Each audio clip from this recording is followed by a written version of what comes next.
家のために。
この力は我が真。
エルヴィン、もっとオイラを頼ってよ。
お呼びですか、父上。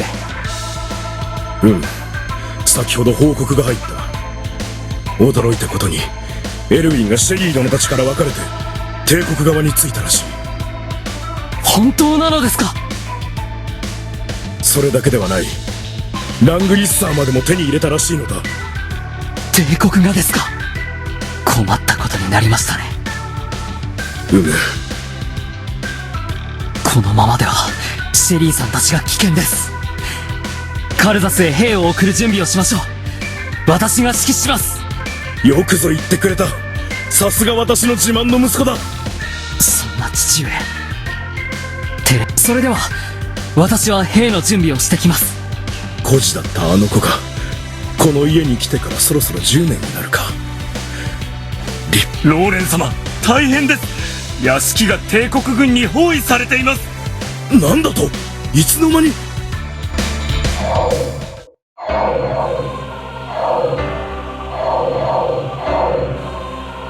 小さいとはいえ攻めづらそうな作りだな。